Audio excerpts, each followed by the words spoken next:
Hello students, group and rings में आज हम ऑर्डर ऑफ एन एलिमेंट पढ़ेंगे और इस पे कुछ थ्योरम्स हैं। इसकी डेफिनेशन देखो क्या है। Let G be a group with identity e for a belongs to G if there exists a least positive integer m such that a to the power m is equal to identity, then m is called the order of element a and we write order of a is equal to m। Group के किसी element का order, उसकी definition क्या है। अगर जी कोई group है और ई उसकी आइडेंटिटी है तो कोई एलिमेंट ए है, हम उसका ऑर्डर चेक करेंगे।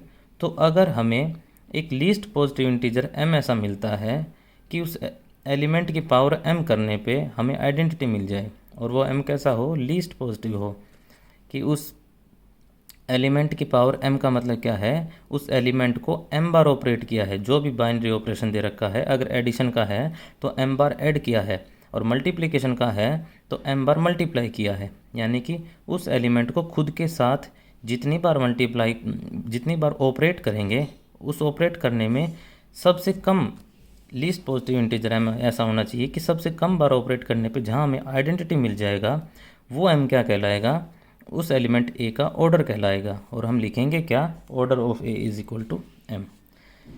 अब अगर हमें ऐसा कोई इंटीजर एम नहीं मिलता है किसी एलिमेंट के लिए तो हम क्या कहेंगे, उस एलिमेंट का ऑर्डर या तो इनफाइनाइट है या जीरो है। अगर मिल जाता है लीस्ट पॉजिटिव ऐसा तो उसका ऑर्डर एम होगा, और अगर नहीं मिलता है तो उसका ऑर्डर या तो इनफाइनाइट या जीरो।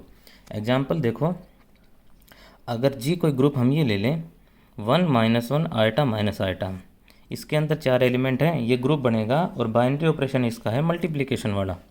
तो हम क्या करेंगे, इसके एलिमेंट्स का ऑर्डर निकालना चाहेंगे। 1 इसकी आइडेंटिटी है, तो आइडेंटिटी का ऑर्डर कितना, आइडेंटिटी को खुद से कितनी बार ऑपरेट करें, या ऑपरेशन मल्टीप्लिकेशन का है तो आइडेंटिटी को खुद से कितनी बार मल्टीप्लाई करें कि हमें आइडेंटिटी मिल जाए। तो आइडेंटिटी का ऑर्डर तो 1 हो जाएगा। 1 को, यानी कि आइडेंटिटी का ऑर्डर तो 1 है, 1 को एक बार ही मल्टीप्लाई करने पे हमें आइडेंटिटी मिल गई। तो 1 का ऑर्डर तो 1 हो गया। हम -1 का ऑर्डर निकालना चाहेंगे, तो -1 का ऑर्डर कैसे निकलेगा, हम -1 को इस बाइनरी ऑपरेशन के अंडर खुद से कितनी बार ऑपरेट करें कि हमें आइडेंटिटी मिल जाए। तो हम -1 को 2 बार, खुद से एक बार किया, एक बार तो -1 है, आइडेंटिटी नहीं आया, 2 बार करेंगे तो -1 इंटू -1 किया, कितना आ गया, 1 आ गया। तो -1 की पावर 2 करने पे हमें क्या मिल गया, आइडेंटिटी। और 2 से पहले कभी बनता नहीं आइडेंटिटी, तो -1 का ऑर्डर कितना हो गया, 2 हो गया।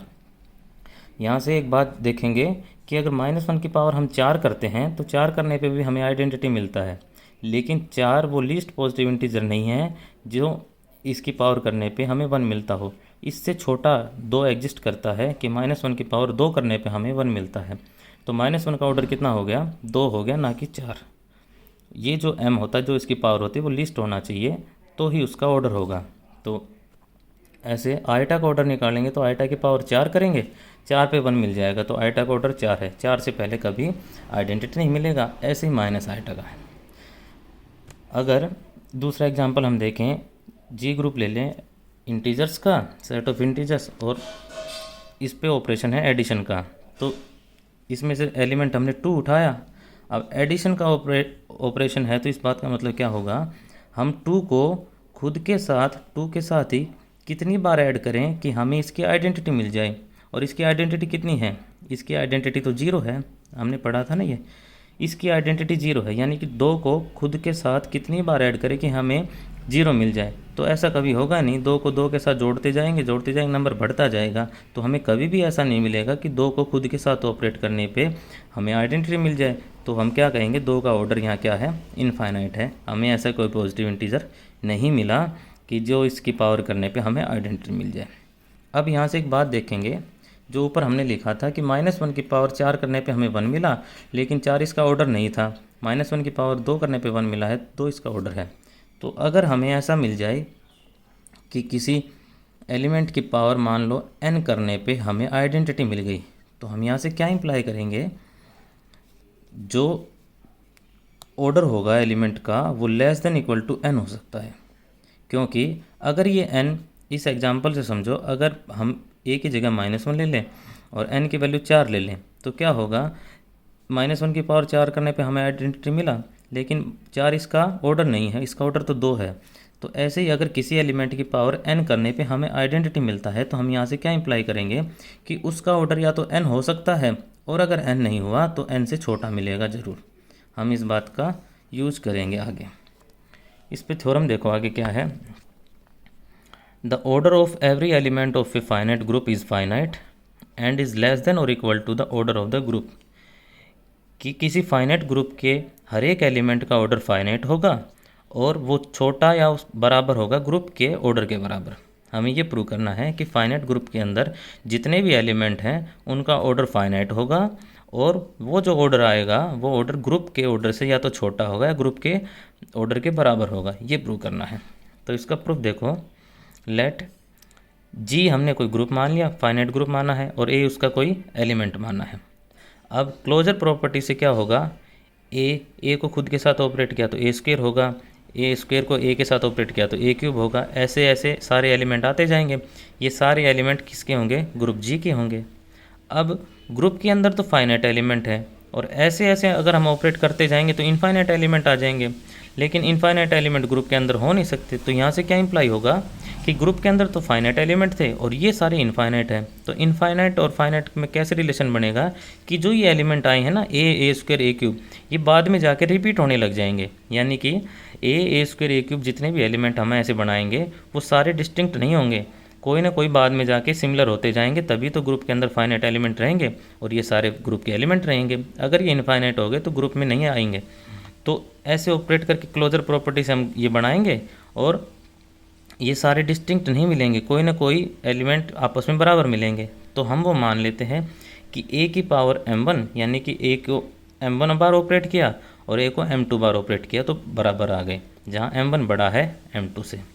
ये हो गया। यहाँ से क्या करेंगे, इसको इस साइड लाएंगे, a के पावर m1 माइनस m2, ये बराबर हो जाएगा a की पावर 0, और a की पावर 0 आइडेंटिटी, a की power m1 minus m2 identity आ गया। तो हम यहाँ से क्या लिख देंगे कि a की power m is equal to identity आ गया, जहाँ m हमने मान लिया है m1 माइनस m2 को। ठीक है। तो यहाँ से क्या हुआ कि हमें एक ऐसा पॉजिटिव इंटीजर m मिल गया कि a की पावर m करने पे हमें आइडेंटिटी मिल गई। तो अभी हमने पढ़ा है अगर किसी एलिमेंट की पावर m करने पे हमें आइडेंटिटी मिले तो वहाँ से हम क्या लिखेंगे कि उस एलिमेंट का ऑर्डर m हो सकता है या m से छोटा होगा। ठीक है। तो यहाँ से क्या होगा, a का ऑर्डर m से ज़्यादा तो नहीं हो सकता, तो यहाँ से इम्प्लाई हो जाएगा कि a का ऑर्डर तो फाइनाइट आएगा। हमें दो बात प्रूव करनी है कि हर एक एलिमेंट का ऑर्डर एक तो फाइनाइट होगा और जो वो ऑर्डर आएगा वो ग्रुप के ऑर्डर से या तो छोटा होगा या बराबर होगा। तो फाइनाइट हमने यहाँ से प्रूव कर दिया है कि ग्रुप का ऑर्डर m से छोटा है, इस एलिमेंट का ऑर्डर m से छोटा या बराबर आएगा। तो क्या हो गया, a का ऑर्डर फाइनाइट हो गया। अब दूसरा क्या प्रूव करना है कि a का ऑर्डर ग्रुप के ऑर्डर से या तो छोटा होगा या बराबर होगा। तो हम मान लेते हैं let n be the order of a, कि n a का ऑर्डर है, जो n नंबर है वो a का ऑर्डर है। तो क्या होगा, हम a स्क्वायर a की पावर n तक के एलिमेंट निकालेंगे, ये सारे n डिस्टिंक्ट एलिमेंट मिलेंगे जी के। a की पावर n करने पे आइडेंटिटी मिलेगा, उससे पहले कभी आइडेंटिटी मिलेगा नहीं, और ये सारे डिस्टिंक्ट आते जाएंगे। तो ये सारे n डिस्टिंक्ट एलिमेंट हैं जी के। हमें प्रूव करना है कि एलिमेंट का ऑर्डर ग्रुप के ऑर्डर से छोटा या बराबर होगा। तो हम उल्टा मान लेते हैं कि उस एलिमेंट का ऑर्डर ग्रुप के ऑर्डर से ज़्यादा है। तो क्या होगा, n ग्रेटर देन हो जाएगा ऑर्डर ऑफ g से। और इस बात का मतलब क्या हुआ कि number of elements in g, ये ऑर्डर ऑफ g का मतलब क्या होता है, number of elements in g is less then n, कि g के अंदर जो g के अंदर एलिमेंट्स हैं वो n से कम है। तो ये तो कंट्राडिक्शन आ गई, क्योंकि ये a स्क्वायर a की पावर n हमने n डिस्टिंक्ट एलिमेंट माने थे g के, और यहाँ से कहता क्या है कि ये ग्रुप के अंदर n से कम एलिमेंट मिलेंगे, और अभी हमने कहा है कि ये सारे n एलिमेंट्स तो ग्रुप के n डिस्टिंक्ट एलिमेंट हैं। तो ये कंट्राडिक्शन आ गई ना। और ये कंट्राडिक्शन कब आई, जब हमने माना कि एलिमेंट का ऑर्डर ग्रुप के ऑर्डर से ज़्यादा है। तो यहाँ से क्या इम्प्लाई होगा कि हमारी पोजीशन रॉन्ग है, तो एलिमेंट का ऑर्डर ग्रुप के ऑर्डर से या तो छोटा होगा या उसके बराबर होगा। ये थ्योरम हो गई। आगे एक थ्योरम और है, the order of an element of a group is the same as that of its inverse. Theorem क्या है कि किसी एलिमेंट का ऑर्डर निकाल लें चाहे उस एलिमेंट के इनवर्स का ऑर्डर निकाल लें, वो दोनों सेम मिलेंगे। हम ये प्रूव करेंगे। इसका प्रूफ देखो, let a be any element of group G, कि ए कोई एलिमेंट है ग्रुप जी का, पहला केस लेके चलते हैं। जो एलिमेंट ए हमने लिया है उसका ऑर्डर फाइनाइट है, एन मान लिया, ए का ऑर्डर हमने एन मान लिया, ई ग्रुप की आइडेंटिटी है। तो क्या होगा, अगर ए का ऑर्डर एन है तो हम ए की पावर एन करने पे हमें आइडेंटिटी मिल जाएगा। और ए की पावर एन का मतलब क्या है, हमने ए को एन बार ऑपरेट किया है, ए इंटू ए कितनी बार, एन टाइम्स ऑपरेट किया, तो हमें आइडेंटिटी मिल गया। अब हम क्या करेंगे, दोनों तरफ इन्वर्स ले लेंगे। तो क्या हो जाएगा, ए इंटू ए की सारे की पावर -1 और इधर ई का इन्वर्स हो गया। ये इन्वर्स कैसे खुलेगा, A inverse into A inverse N times और आइडेंटिटी का इन्वर्स आइडेंटिटी। ये क्या हो जाएगा, -a की पावर -1 की पावर n, ये सारे n थे तो n टाइम्स हो गया तो इसकी पावर n हो गई और आइडेंटिटी। तो इस बात का मतलब क्या हुआ कि a की पावर -1 यानी a इन्वर्स की पावर n करने पे हमें आइडेंटिटी मिला है। तो हम यहाँ से क्या इंप्लाई करेंगे कि ऑर्डर होगा जो a इन्वर्स का वो या तो n होगा या n से छोटा होगा। तो यहाँ से क्या इंप्लाई हुआ कि order of a inverse is finite. इसको इक्वेशन नंबर फर्स्ट मान लेंगे, इसको नहीं। अभी हमने क्या प्रूव कर दिया कि हमने ए का ऑर्डर फाइनाइट लिया था तो ए इन्वर्स का ऑर्डर भी फाइनाइट आ गया। दिखाना क्या है, ए इन्वर्स का ऑर्डर ए के ऑर्डर के बराबर आएगा। तो हम मान लेते हैं कि ए इन्वर्स का ऑर्डर m है। तो क्या होगा, ए इन्वर्स n से छोटा था, order of a inverse less than equal to n, तो क्या होगा, m is less than equal to n हो जाएगा। अब ए इन्वर्स का ऑर्डर अगर m है तो हम यहाँ से क्या लिखेंगे कि ए इन्वर्स की पावर m करने पे हमें आइडेंटिटी मिल जाएगा। भाई ये इसका ऑर्डर है तो इसकी पावर m करने पे हमें आइडेंटिटी मिलेगा। और इसकी पावर m का मतलब क्या, हम ए इन्वर्स को खुद से m बार मल्टीप्लाई कर रहे हैं। तो खुद से m बार मल्टीप्लाई करें तो क्या लिखेंगे, A inverse into m times और आइडेंटिटी।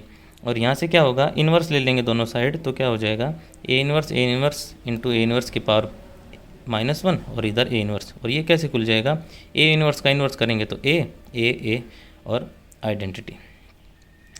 तो यहाँ से क्या लिखेंगे हम, जो ए आया था वो कितनी बार आया, m टाइम्स आया, तो a की पावर m करने पे हमें आइडेंटिटी मिल गया। तो a की पावर m करने पे आइडेंटिटी मिला है तो इस बात का मतलब क्या होगा कि a का ऑर्डर या तो m होगा या m से कम होगा।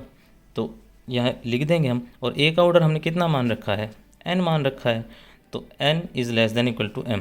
इसको इक्वेशन नंबर 2 और फर्स्ट इक्वेशन इसको मान लेंगे जो हमने ये प्रूव की थी। तो फर्स्ट और सेकंड से हम क्या लिखेंगे, यहाँ तो कहता है कि m is less than equal to n और सेकंड में क्या कहता है, n is less than equal to m। तो इन दोनों के मिलाएंगे तो क्या हो जाएगा, n बराबर m हो जाएगा। और n क्या था, a का ऑर्डर, और m क्या था, a इन्वर्स का ऑर्डर। तो a और a इन्वर्स का ऑर्डर बराबर हो गया पहले केस में। और दूसरे केस में क्या मान लेंगे हम कि a का ऑर्डर इनफाइनाइट है। तो अगर a का ऑर्डर इनफाइनाइट है तो हमें a इन्वर्स का ऑर्डर क्या दिखाना पड़ेगा, a इन्वर्स का ऑर्डर भी इनफाइनाइट दिखाना पड़ेगा। a इन्वर्स का ऑर्डर फाइनाइट नहीं हो सकता। तो हम उल्टा मान लेंगे कि मान लो a इन्वर्स का ऑर्डर फाइनाइट है और वो कितना है, m है, order of a inverse m आ गया। तो क्या लिखेंगे, अगर m ऑर्डर है a इन्वर्स का तो a इन्वर्स की पावर m करने पे हमें आइडेंटिटी मिल जाएगा। इस पावर को चेंज करेंगे तो क्या हो जाएगा, am की power -1 is equal to identity. और यहाँ से दोनों तरफ पावर -1 लेंगे तो क्या बन जाएगा, ये तो a की पावर m, ये e का इन्वर्स, और e का इन्वर्स कितना होता है e। तो यहाँ से क्या लिखा जाएगा, a की पावर m करने पे आइडेंटिटी आ गया। तो इस बात का मतलब क्या हुआ कि a का ऑर्डर ऑफ a, इस बात का मतलब क्या होता है, a की पावर m करने पे आइडेंटिटी आया है। तो इस बात का मतलब होता है कि a का ऑर्डर या तो m है या m से छोटा है। लेकिन हमने मान क्या रखा है, अब की बार a का ऑर्डर हमने इनफाइनाइट मान रखा है। और इस बात से क्या इम्प्लाई होता है कि a का ऑर्डर या तो फाइनाइट ही है, m या m से छोटा है तो यानी फाइनाइट है। तो ये तो कंट्राडिक्शन आ गई। और कंट्राडिक्शन कब आई, जब हमने ये माना कि order of a inverse finite है। तो यहाँ से क्या इम्प्लाई होगा, अगर ए का ऑर्डर इनफाइनाइट है तो ए इन्वर्स का ऑर्डर भी क्या हो जाएगा, इनफाइनाइट हो जाएगा।